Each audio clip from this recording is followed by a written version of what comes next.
معاشی بہتری کے بغیر ممکن نہیں۔ فوج کو کمزور کرنے والی قوتیں پاکستان کو عراق، لیبیا اور شام بنانا چاہتی ہیں۔ کرمنل اور اسمگلنگ مافیا ملک میں قانون کی حکمرانی نہیں چاہتے۔ سول اداروں اور پولیس میں پوسٹیں بکتی ہیں۔ قوم کو پتہ ہونا چاہیے کہ یہ پوسٹیں کون خریدتا ہے اور مقاصد کیا ہیں۔ سول حکومتوں کو قوم کے سامنے جواب دہ ہونا چاہیے۔ بتایا گیا 2024 میں 22,714 انٹیلیجنس بیسڈ آپریشن ہوئے۔ پاک فوج کے 111 جوان شہید ہو گئے، 163 دہشت گرد مارے گئے۔ اور سنی اتحاد کونسل کی مخصوص نشستوں سے متعلق فیصلہ کل دن 12 بجے سنا جائے گا۔ چیف جسٹس پاکستان قاضی فائز عیسیٰ مخصوص نشستوں کا مختصر حکم نامہ سنائیں گے۔ اس حوالے سے کاسٹ لسٹ جاری کر دی گئی ہے۔ 9 جولائی کو سپریم کورٹ نے مخصوص نشستوں سے متعلق درخواست پر فیصلہ محفوظ کیا تھا۔ سنی اتحاد کونسل کو اسمبلیوں میں خواتین اور اقلیتوں کی مخصوص نشستیں ملیں گی یا نہیں؟ فیصلہ کیا ہوگا؟ سب کی نظریں اب سپریم کورٹ پر۔ کیس کے پس منظر کچھ یوں ہے۔ عام انتخابات کے بعد مارچ میں الیکشن کمیشن پاکستان نے 4-1 کی اکثریت سے فیصلہ جاری کیا تھا، جس میں کہا گیا کہ سنی اتحاد کونسل کو پارلیمنٹ میں مخصوص نشستیں نہیں مل سکتی، کیونکہ اس جماعت نے انتخابات سے قبل مخصوص سیٹوں کے لیے امیدواروں کی فہرستیں جمع نہیں کرائیں۔ الیکشن کمیشن نے یہ بھی فیصلہ کیا تھا کہ یہ نشستیں پارلیمنٹ میں موجود دوسری جماعتوں کو تقسیم کر دی جائیں گی، جس کے بعد الیکشن کمیشن نے خواتین اور اقلیتوں کی مخصوص نشستیں دیگر سیاسی جماعتوں میں تقسیم کر دیں۔ 4 مارچ کو پشاور ہائی کورٹ نے بھی الیکشن کمیشن کے اس فیصلے کو برقرار رکھتے ہوئے سنی اتحاد کونسل کی استدعا مسترد کر دی، جس کے بعد سنی اتحاد کونسل کے چیئرمین صاحبزادہ حامد رضا نے اپریل میں اس فیصلے کو سپریم کورٹ میں چیلنج کر دیا تھا۔ 6 مئی کو سپریم کورٹ نے سنی اتحاد کونسل کی مخصوص سیٹوں پر الیکشن کمیشن پاکستان اور پشاور ہائی کورٹ کے فیصلے کو معطل کر دیا۔ معاملہ دوبارہ الیکشن کمیشن چلا گیا، جس کے بعد ای سی پی نے معاملے کی تشریح کی۔ دوبارہ فیصلہ تحریک انصاف کے خلاف ایک بار پھر سپریم کورٹ میں درخواست دائر کی، جس کے بعد اس معاملے پر فل کورٹ بینچ بنا۔ اس کیس پر فل کورٹ کے 2 اجلاس ہو چکے ہیں۔ بینچ میں شامل 13 ججز نے شرکت کی۔ کیس کے فیصلے پر غور کیا گیا۔ جلاؤ، گھیراؤ اور اشتعال انگیز سیاست کی حوصلہ شکنی کرنا ہوگی۔ ملک اب ان چیزوں کا متحمل نہیں ہو سکتا۔ وزیر اعلیٰ پنجاب کا لاہور میں طلبہ میں ای بائک تقسیم کرنے کی تقریب سے خطاب۔ انہوں نے کہا کہ لڑکیاں بائک چلانا سیکھیں، باقی ٹینشن چھوڑیں۔ کہا کہ پورا فوکس تعلیم پر ہونا چاہیے۔ بائک اکلوتا منصوبہ نہیں، بہت جلد ہی ہم لیپ ٹاپ سکیم بھی لے کر آ رہے ہیں۔ بچوں کے لیے 25 ارب روپے کی اسکالرشپس بھی لے کر آ رہے ہیں۔ آپ کی تعلیم میری ذمہ داری ہے۔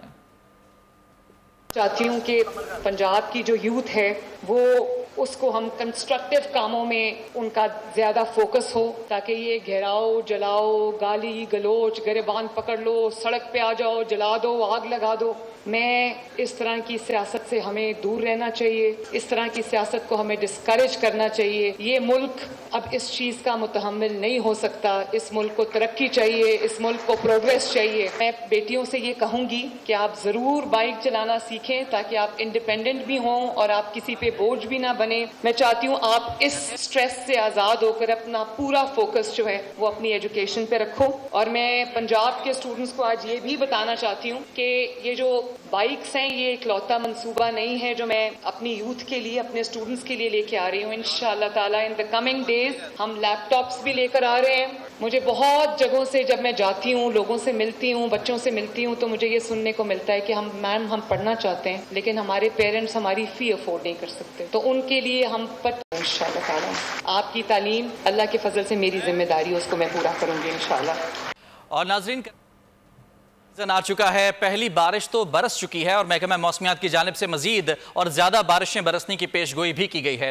شہر میں اس حوالے سے کیا انتظامات کیے گئے ہیں، اس حوالے سے گفتگو کرنے کے لیے D G S B C A جناب رشید سولنگی صاحب ہمارے ساتھ اس وقت اسٹوڈیو میں موجود ہیں۔ رشید صاحب بہت شکریہ آپ کا اثر وقت دینے کے لیے۔ یہ بتا دیجیے گا سب سے پہلے تو مانسون کا سیزن شروع ہو چکا ہے، بارشیں شروع ہو چکی ہیں، شہر میں ایس بی سی اے کی جانب سے کیا اقدامات کیے جا رہے ہیں؟ کیونکہ پہلے کئی بار ہم نے دیکھا کہ بارشوں کے دوران جو پرانی اور مخدوش عمارتیں ہیں ان کے گرنے کے واقعات پیش آتے رہتے ہیں، جانی نقصان بھی ہوتا ہے۔ اس دفعہ کیا اقدامات کیے گئے اس حوالے سے؟ جی بہت شکریہ، بسم اللہ الرحمن الرحیم۔ اس دفعہ سندھ بلڈنگ کنٹرول اتھارٹی نے اپنا کانٹیجنسی پلان پہلے سے تیار کیا ہوا ہے، جس میں keeping in view the monsoon season ایک رین ایمرجنسی سینٹر جو ہے وہ اسٹیبلش کر دیا گیا ہے، headed by the director demolition, اور ان کے جو نمبرز ہیں وہ ہم نے میڈیا کے ذریعے جو ہے نا اس کو ڈسیمینیٹ کیا ہے تاکہ کہیں پہ بھی کسی قسم کی کوئی اگر بلڈنگ ٹلٹ ہوتی ہے یا ڈیمولش ہونے جا رہی ہے تو وہ ہمیں بتا دیں تو ہم امیڈیٹلی ہمارا جو ڈیمولیشن اسکواڈ ہے وہ پہنچ جاتا ہے.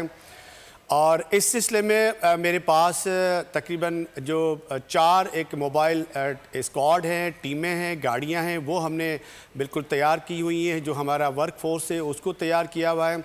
اس کے علاوہ پہلی دفعہ ایس بی سی اے نے 4 جو پروفیشنل کانٹریکٹرز ہیں ان کی خدمات کو ہم نے ہائر کیا ہے، کیونکہ اللہ نہ کرے اگر کوئی ایسا واقعہ آتا ہے اور ہمیں ہیوی بلڈوزرز اور مشینر کی ضرورت ہو تو ہم امیڈیٹلی اس کانٹریکٹرز کو اور ان کے لیبر فورس کو ہم استعمال کریں.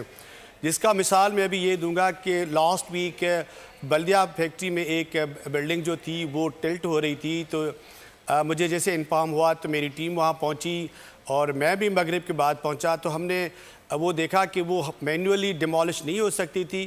پھر ہم نے وہ جو پری کوالیفائڈ کانٹریکٹرز کو ہائر کیا ہوا تھا ان کو کال کیا، ان کی مشینری کے ذریعے، ان کے ورک فورس کے ذریعے ہم نے رات کو 3 بجے تک اس بلڈنگ کو ڈیمولش کر دیا بغیر کسی جانی نقصان کے. اس کے علاوہ ہم لوگوں نے یہ ڈور ٹو ڈور جو ہے نا وہ جو ڈیمولش ڈکلیئر بلڈنگس ہیں کراچی میں ان کو نوٹسز دیے ہیں، ان پر جو نا نوٹسز آویزہ کیے ہیں اور پینافلیکس لگا دیے ہیں. لاؤڈ اسپیکر پہ ہماری ٹیم وہاں جا کے ان لوگوں کو اپیلیں کر رہی ہیں کہ جی مونسون کے دوران آپ اپنی مخدوش بلڈنگوں سے نکل جائیں تاکہ ہم آپ کی زندگی کو بچائیں، کیونکہ government of Sindh S P C A کی پوری کوشش ہے کہ ہم انسانی جانیں جو قیمتی ہیں اس کو بچایا جا سکے. تو یہ ہماری ایفرٹس ہیں.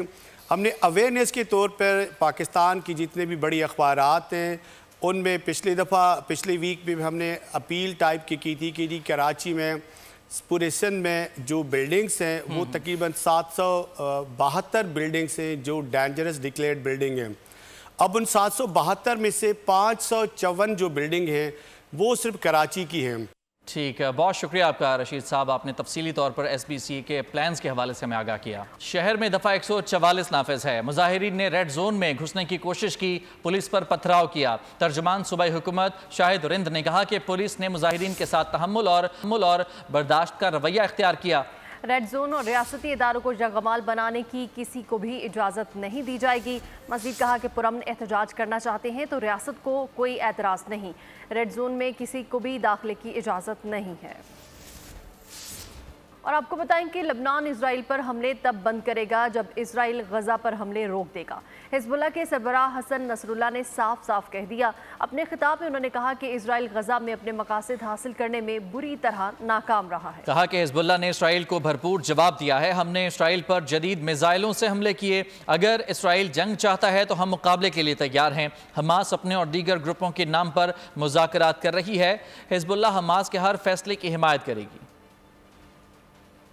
اور آپ کو بتائیں کہ شاہین آفریدی کے مبینہ نامناسب رویے کو کوچز اور بورڈ کا حکام کا سخت خفا ہے ان سے، اور ذرائع کے مطابق شاہین آفریدی کے خلاف سخت ایکشن ہونے کا امکان ہے. ذرائع کے مطابق اگلے ماہ بنگلہ دیش کے خلاف ہوم ٹیسٹ سیریز کے لیے فاسٹ بولرز کو زیر غور نہیں لایا جائے گا. شاہین کے ساتھ 2 سے 3 سینئرز کرکٹرز کو بھی ریسٹ دیا جا سکتا ہے. اس بلیٹن سے فی الحال اتنا ہی. مزید خبروں اور اپڈیٹس کے لیے وزٹ کیجیے ہماری ویب سائٹ bolnews.com اور دیکھتے رہیے بول نیوز. سبسکرائب کریں اور بیل دبائیں تاکہ کوئی خبر رہ نہ جائے.